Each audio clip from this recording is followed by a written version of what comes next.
realized that it might not be on the ballot. What are these people who are opposed to this so afraid of? Let the voters decide. Let you decide. If you think it's too much, you'll vote it down. If you think that they need accountability, you'll vote it up, and if he doesn't succeed, you'll vote him out of office. That's what accountability is about. What are these people who are opposed to this, SEIU? What are they afraid of? What are they so concerned? And I say this because I am a small D Democrat. And by the way, your cufflinks are worth more than my entire wardrobe. You see these here? I wish I owned them. Harry Winston let me wear them. Based on what you said before, I think you killed the guy who used to own them. I fundamentally believe, in California, the ballot initiatives have caused a lot of trouble for a lot of people.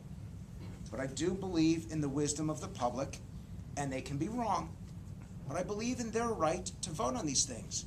And what I don't understand is why some organization would rob them of that right. You should decide. Not me, not the mayor. You all should decide. I'm sorry to hear you say that you comfortable with the voters exercising a choice on. I hope that's not on every issue.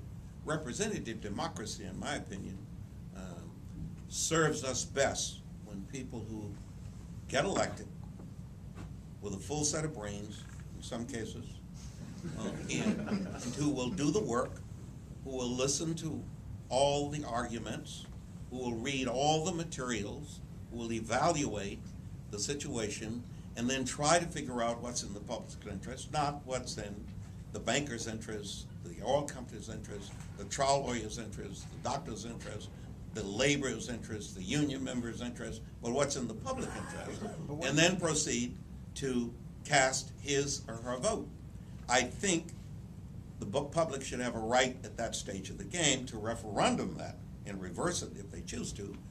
But I think the standard for how you get things on the ballot is so much lower than it should be that in this state, it's a cottage industry to constantly run campaigns with cockamamie ideas that ultimately do not work. I remember so clearly when Jarvis and Gann, and both of them are currently dead, I think. Which means they'll be voting in the next Democratic primary. In Arizona. But I recall at Prop 13, when it passed, I chaired the Rev and Tax Committee at that time. And Jerry Brown, who was against 13 on Monday, he was the author of 13 on Wednesday. The only thing that happened in between was a Tuesday vote. Literally. We had the job then of trying to implement Prop 13 because Prop 13 was written in such a way that it was not implementable.